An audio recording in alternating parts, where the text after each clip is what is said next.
Halo, kembali lagi bersama kami di Kampus Investor Saham. Kita akan mulai tentang karakteristik saham.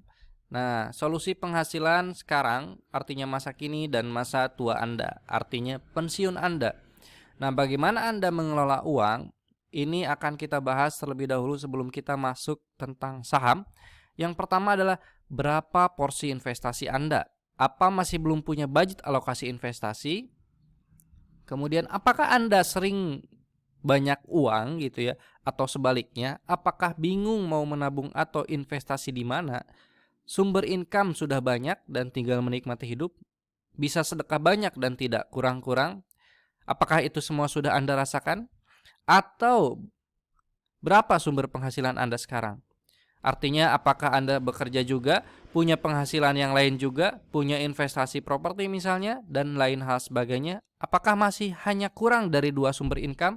Coba bayangkan kepada diri Anda sekarang, dan bayangkan apakah pengeluaran masih besar dibanding pendapatan, bahkan sering nombok gitu ya, atau pendapatan impas bahkan kurang, belum ada tabungan ataupun investasi, dan bahkan tidak terpikirkan bisa pensiun atau tidak. Nah, apakah Anda lebih banyak penghasilannya dibanding banyaknya pengeluaran? Semoga Anda berada di jalur hijau, yaitu pengeluarannya lebih besar, kemudian lebih sering banyak uangnya, kemudian lebih sering bingung mau dikeluarin kemana lagi gitu ya, karena saking banyaknya. Jika belum, mari kita bahas selanjutnya apakah Anda sudah bisa pensiun untuk yang hijau, atau yang merah apakah Anda masih ada harapan untuk bisa pensiun dan memiliki ibaratnya gaya hidup yang sesuai dengan harapan Anda dan tidak terikat terhadap satu penghasilan. Nah, ini definisi orang kaya kita bahas dulu. Ini kata salah satu financial planner ya, orang keuangan. Nah, orang punya penghasilan, lihat di sini. Orang punya penghasilan tinggi bukan orang kaya, ya. Penampilan dengan barang-barang branded apalagi tak menjadi jaminan. Artinya ketika Anda melihat, wih mobilnya Fortuner, wih mobilnya Mercy, itu bukan berarti dia kaya. Bisa jadi nyicil, bisa jadi dia ternyata pengeluarannya banyak ya, dan pendapatannya juga banyak ya. Lalu apa dong? Nah, orang kaya adalah mereka yang punya perencanaan keuangan dengan baik dan benar. Jadi, orang yang berpenghasilan puluhan hingga ratusan juta rupiah belum tentu dia kaya, bahkan bisa jadi tak lebih kaya dari orang berpenghasilan rendah. Sebab orang kaya itu adalah mereka yang punya pengeluaran minim tetapi pemasukan sebanyak-banyaknya. Kalaupun pendapatannya tidak besar, punya cadangan keuangan yang memadai. Misalnya kita punya penghasilan 5 juta rupiah, sementara teman 10 juta rupiah, tapi yang 10 juta itu ternyata habis mulu, yang 5 juta bahkan punya tabungan, punya investasi, dan hidupnya lebih bisa, kalau ibaratnya di stop kedua halnya untuk mendapatkan penghasilan itu nggak dapat lagi, ternyata yang hidupnya lebih panjang adalah yang 5 juta rupiah. Dan banyak yang istilahnya ke kita, ternyata dia penghasilannya puluhan juta, namun jika ditanya untuk DP rumah saja 100 juta itu tidak memilikinya. Nah, ini paling topnya adalah seseorang itu dianggap kaya ketika merencanakan dari sejak dini dan mengelola keuangan yang telah dia dapatkan uangnya secara jangka panjang, di mana ada alokasi biaya yang jelas dan punya cadangan biaya darurat, biaya pendidikan, tabungan masa tua, tabungan lainnya gitu ya, dan masih banyak lagi investasi yang dia lakukan. Dan tujuannya adalah tidak tergantung terhadap materi atau uang. Anda pasti ada pilihan dong ya, mau bisnis atau kerja atau berkegiatan antara A dengan B. Nah, orang yang sudah kaya biasanya melakukan kegiatan yang bermanfaat dan disukai, tidak terikat dengan banyak hal. Nanti ada contohnya ya, Raditya Dika kita bahas. Nah, passive income tidak harus mengejar lagi active income. Artinya ketika tidak bekerja secara aktif, misalnya kesehatannya sudah terganggu, atau misalnya memang pilih-pilih pekerjaan, atau pekerjaannya kadang-kadang pengen dilakukan, kadang-kadang enggak gitu ya, freelance misalnya. tapi dia sudah mempunyai penghasilan yang rutin tanpa harus bekerja ya, misalnya investasi ya. Nah, itu dia bisa hidup gitu ya tanpa harus bergantung pada active income. Nah, selanjutnya adalah gaya hidup. Tidak boros dan sesuai porsinya. Artinya orang kaya itu pasti selalu tidak boros. Tetapi mereka memiliki porsi dalam keuangannya. Contohnya, jika 1 miliar dia belanja gitu ya, ternyata dia memiliki investasi kekayaan adalah 1 triliun. Berarti kecil bukan? Nah, jangan kira bahwa orang kaya sebenarnya mau membeli barang mahal tanpa perhitungan. Artinya misalnya dia membeli mobil 100 juta misalnya, ternyata dia punya penghasilan 1 miliar per bulan misalnya tuh, atau punya tabungan 1 miliar, maka 10%-nya berarti kan yang dia keluarkan. Sedangkan orang yang melihat itu, wah saya baru punya uang nih 100 juta, saya mau terlihat menjadi kaya, misalnya beli juga 100 juta, berarti kan dia 100% tabungannya untuk beli barang gitu kan. Nah teman-teman perlu hati-hati di sini ya, apalagi zaman medsos seperti ini. Dan kenapa saham? Mari kita bahas sekarang, dan apakah bisa menjadi jalan untuk penghasilan masa kini dan juga masa tua nanti. Ada alasan utama untuk memilih saham. Yang pertama adalah likuiditas tinggi dan mudah ditransaksikan. Saat ini Anda menjual saham dan mencairkan dana tersebut ke rekening Anda hanya butuh 3 hari kerja. Kini semua transaksi itu juga bisa dilakukan via smartphone dan koneksi internet. Contoh, misalnya yang paling gampang, Anda investasi emas. Anda punya emas misalnya 10 kg, kemudian Anda misalnya butuh uangnya, apakah sehari selesai, 2 hari selesai, 3 hari selesai transaksinya, dan apakah transaksi itu menguntungkan, bahagia, atau malah Anda jual HPP atau jual rugi gitu ya. Itu perlu waktu dan kerja offline, yaitu ketemu orang atau nawarin ke orang, akhirnya janjian untuk emas Anda terjual, atau paling cepat misalnya ke toko emas gitu kan. Nah, ini perlu kegiatan secara offline, sedangkan saham itu bisa ditransaksikan langsung secara online. Nah, transaksi hariannya besar. Berapa jumlah transaksi emas di Indonesia itu tidak akan dan juga bank ya, itu tidak akan melewati IHSG. IHSG ini mencatatkan rekor tertinggi 16 triliun sehari transaksi. Dan rata-rata hariannya adalah 5 sampai 10 triliun transaksi per hari. Bayangkan ada 1 triliun per hari aja muter gitu ya di otak kita, itu nggak kebayang, apalagi ini 5 sampai 10 triliun.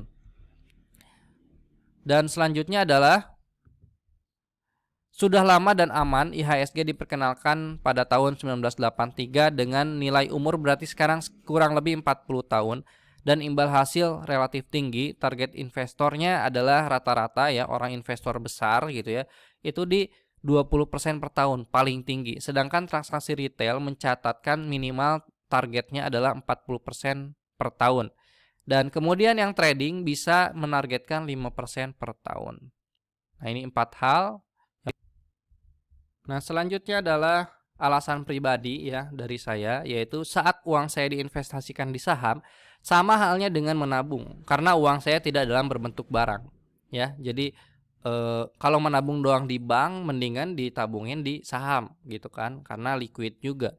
Jika saya investasi di barang, misalnya saya investasinya di suatu barang gitu ya, maka ketika ingin menjual kembali misalnya di emas membutuhkan waktu. Bahkan jika saya investasi di bisnis ya, ini maka bisa jadi malah hilang uangnya karena bisnis tidak berjalan dengan lancar. Berbeda dengan saham, kerugian pada saham mudah dikelola karena fitur otomatis cut loss sudah banyak di berbagai sekuritas. Misalnya Anda beli saham, Anda tinggal tidur gitu ya, tapi kalau kerugian misalnya mencapai 5%, terjual otomatis.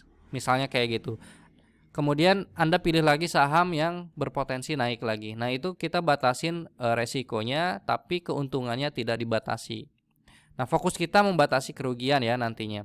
Dan banyak konglomerat, orang yang pensiun di bawah 50 tahun dan berhasil mencapai kebebasan finansial adalah melalui saham.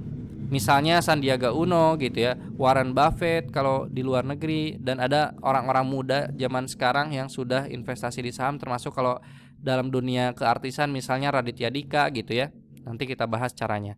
Bisa menjadi passive income, trading, swing and investing maupun active income. Artinya ketika Anda misalnya sibuk, Anda bisa bermain di trading yang berbasisnya bukan harian tapi mingguan. Kalau misalnya Anda pengennya di hold bertahun-tahun bisa juga seperti itu. Dan Anda mendapatkan dividen nantinya per tahun. Nah, bagaimana pensiun lewat saham? Pikirkanlah baik-baik berapa umur Anda sekarang karena ini berkaitan dengan waktu, dengan resiko dan perhitungan mengenai pendapatan serta pengeluaran suatu saat nanti. Jadi, kita ada proyeksi jika pengeluaran sekarang sekian berarti 20 tahun kemudian berapa gitu kan. Nah, sebelum ke situ, kaya itu apa sih? Apakah kaya itu penghasilan besar? Tadi kita bahas ya, kita ulang kembali. Ini contohnya Mike Tyson berpenghasilan besar bahkan sampai 326 miliar dan kini bangkrut. Salahnya di mana ya? Apakah dia tidak menabung atau investasi? Kok bisa sih? Apa ketipu? Kaya dan hidup mewah ternyata bukan solusi ya. Nah, ini karena salah dalam mengelola uang. Mengelola uang tidak nunggu besar tapi menjadi sebuah karakter dimulai dari penghasilan kecil ya. Dan ini kali ya kaya itu, yaitu bisa pensiun dini. Gimana sih cara Raditya Dika kelola uang? Nah, kaya adalah perihal pengelolaan dana. Jika Anda sekarang bisa menghasilkan 10 juta per bulan, apa yang Anda lakukan dengan uang tersebut? Habis nabung berapa, biaya pendidikan anak berapa, biaya makan sehari-hari gimana, nafkah istri dan keluarga berapa? Raditya Dika semua hasil aktif income-nya rata-rata dia dari awal dia menulis sampai sekarang itu mengalokasikan ke berbagai jenis investasi. Salah satu terbesarnya adalah saham. Nah, bagaimana menjadikan uang pensiun Anda tercapai ya? Seperti Raditya Dika, dia sudah pensiun tapi masih bisa renov rumah mewah, kemudian beli mobil mewah karena saya yakin hasil investasinya melebihi itu gitu ya. Jangan lihat nominalnya tapi bandingkan antara dia di belakang layar yaitu hasil investasinya dan juga nilai dananya yang besar yang diinvestasikan, dan ternyata untuk beli mobil mewah dan juga rumah mewah itu hanya misalnya di bawah 10% dari nilai investasinya, yaitu kecil banget ya. Dan berapa sih uang pensiun yang saya butuhkan dan apa langkah awalnya? Mari kita bahas. Ini cara menghitung kebutuhan pensiun. Yang pertama, misalnya pengeluaran Anda 5 juta, berarti kalau di 1 tahun kan 60 juta per tahun. Dan kalau 20 tahun kemudian setelah dihitung di Excel, rata-rata adalah kenaikannya 3 kali lipat. Ini paling besar ya, yaitu 180 juta per tahun. Berarti ketika Anda pengeluarannya sekarang 60 juta per tahun, berarti 20 tahun kemudian adalah angka 60 juta itu akan menjadi 180 juta. Bukan naik jumlah barangnya atau sejenisnya, tapi Anda memiliki nilai inflasi nantinya tuh ya. Karena misalnya beli bakso dulu Rp1.000 bisa, sekarang kan 12.000 misalnya. Dan bagaimana menghasilkan 180 juta per tahun melalui passive income? Ada the 4% rule yang dilakukan juga oleh Raditya Dika bahwa ketika mau pensiun adalah Anda harus punya investasi yang menghasilkan minimal 4% dan Anda 4% itu Anda ambil setiap tahunnya. Nah, jadi ketika Anda membutuhkan 180 juta per tahun, maka untuk bisa pensiun membutuhkan dana 4,5 miliar. Ya, 20 tahun kemudian Anda di rekening ataupun di nilai investasi atau misalnya di saham itu punya 4,5 miliar di saham gitu ya. Dan Anda hanya boleh ngambil per tahun 4%-nya saja. Nah, 4% ini kenapa sih? Karena ini adalah sudah dianalisa oleh profesor-profesor bahwa ketika Anda berinvestasi jangka panjang bahkan seumur hidup, itu rata-rata adalah kalau dibagi secara istilahnya bagaimanapun kalkulasinya adalah ketemunya 4%. Dan ini nilai minimalnya. Dan sebetulnya ada data yang istilahnya itu antara 5% sampai 15%. Berarti mengambil 4% per tahun adalah sebuah hal yang biasa, artinya nggak besar ya. Dan 4% dari 4,5 miliar adalah 180 juta per tahun. Dan Anda berarti harus menabung dari sekarang dan berinvestasi sampai terkumpul 4,5 miliar di 20 tahun kemudian. Gimana caranya tuh? Itu yang mungkin Anda bisa pikirkan dan coret-coret. Apalagi penghasilannya ataupun pengeluarannya ternyata lebih besar gitu ya. Misalnya pengeluarannya 10 juta, berarti 2 kali tuh berarti 300-an juta, berarti kan nanti di 20 tahun kemudian. Pahami dari sekarang. Dan tujuan kami adalah edukasi dan bekerja sama dengan Anda. Jadi tidak usah khawatir, saatnya belajar finansial, investasi, atau salah satu yang kami tawarkan adalah saham. Untuk pemula, cukup mau dan berani memulai saja. Proses analisa membeli saham dan menjualnya biarlah serahkan kepada kami. Dan pencapaian besar dimulai dari hal kecil. Yang pertama, pelajari dua hal, menghasilkan active income, artinya gimana menghasilkan, apalagi di dunia online seperti ini, mengelola uangnya gimana gitu ya. Pelajari dari misalnya 10 juta, alokasi ke A, B, C, D-nya apa aja. Misalnya ada alokasi buat sehari-hari, ada alokasi buat orang tua, ada alokasi buat sedekah, ada alokasi buat investasi, ada alokasi buat dana kebahagiaan atau dana lainnya gitu ya. Dan nomor 2 adalah alokasi investasi Anda minimal banget 10-30%, dan ada juga sedekah ya 10-30%, dan ada yang penghasilannya lebih besar, misalnya berarti kan misalnya dari 10 juta Anda hanya bisa sebulan tuh ngabisin ternyata di total cuma 5 juta. Ternyata 5 jutanya bisa diinvestasikan, berarti kan 50%. Nah, itu semakin besar investasinya semakin bagus, dan instrumen investasi yang istilahnya disarankan adalah properti dan bisnis, saham dan emas dan lain-lain. Silakan pelajari ya. Sekarang kita belajar di saham dan kejar passive income. Nanti target dana pensiun Anda terkumpul misalnya tadi 4,5 miliar dan Anda bisa menggunakan 4% rule. Nah, ini untuk di sumber income-nya adalah trading. Trading adalah melakukan jual beli menghasilkan profit dalam waktu harian, mingguan, bulanan. Investing dalam waktu 2-5 tahun, 5-10 tahun dan seterusnya. Dividen Anda berarti bekerja menjadi suatu investor di saham dan Anda mengharapkan bagi hasil gitu ya. Anda tidak menjual dari saham tersebut tapi menunggu bagi hasil dari perusahaan, dan itu sering terjadi. Dan corporate action adalah hal-hal yang mungkin nanti teman-teman pelajari, misalnya seperti right issue, di mana Anda membeli saham dan Anda mendapatkan bonus nanti tuh suatu saham lagi tambahan gitu ya. Dan kamu adalah yang selanjutnya, di mana jadilah investor saham dan nikmati profitnya hanya melalui handphone atau smartphone serta internet Anda. Dan ini contohnya adalah apa yang sudah dilakukan oleh kami dan juga para siswa lainnya, para anggota lainnya.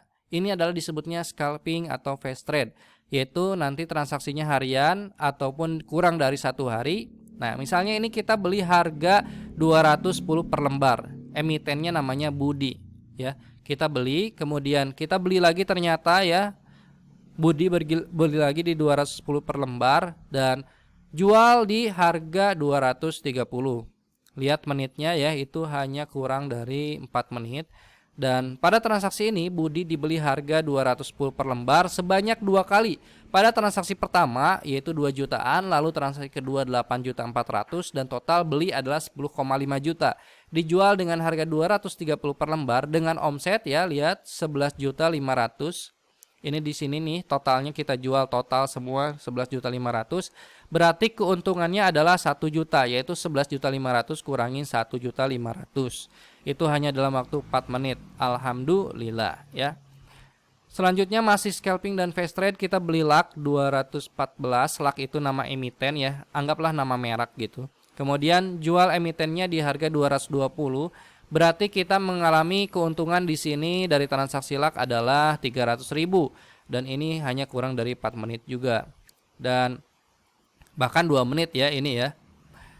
Dan ini swing trading, beli Elmas 18 Juni 2021, kemudian jual 23 Juni kurang lebih seminggu.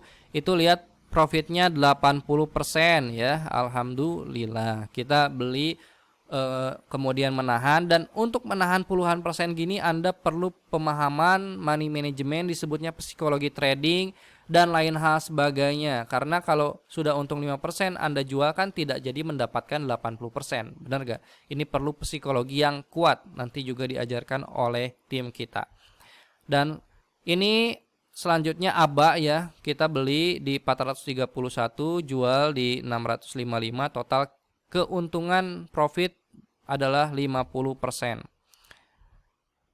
Kemudian ini emitennya masih ABA dan kita beli di ini orang lain ya, orang lain beli di 54 juta, total dia modalnya 54 juta. Kemudian dia untungnya adalah 25%, itu sekitar 10.800.000. Alhamdulillah ya, dalam waktu beberapa hari saja bisa mendapatkan puluhan juta dengan modal hanya 50 juta rupiah. Dan 50 juta rupiah itu bisa Anda cairkan bersama dengan untungnya dengan cepat hanya dalam waktu 2-3 hari. Nah, ini serunya di grup. Nih contohnya ya, rekomendasi itu nih 26 Juli silakan beli JIRX. Nah, ternyata suruh beli ini lihat di jam 8.55 sudah diarahkan beli dan 5 menit 10 menit kemudian ternyata sudah naik 11% ya. Dan ini saham sniper kita sebutnya ya, salah satu kelas di kampus investor. Ini suruh beli di sore hari ini ada banyak sekali pilihannya dan ini semua besoknya sehari kemudian dijual. Dan ini contohnya ya, ada yang untung 20%, ada yang untung 65%. Dan kita juga dari keuntungan itu kita sarankan, kita arahkan untuk investasi akhirat selanjutnya, yaitu kita sebut saham akhirat atau saham wakaf, yaitu untuk membangun masjid-masjid yang sedang dibangun oleh orang-orang ataupun oleh kami, dan kami ada target 30 masjid terbangun bersama kampus investor saham dan anak muda bangun masjid. Dan nantikan kelas rekomendasi saham dan keunggulannya, kita akan bahas di next video. Terima kasih.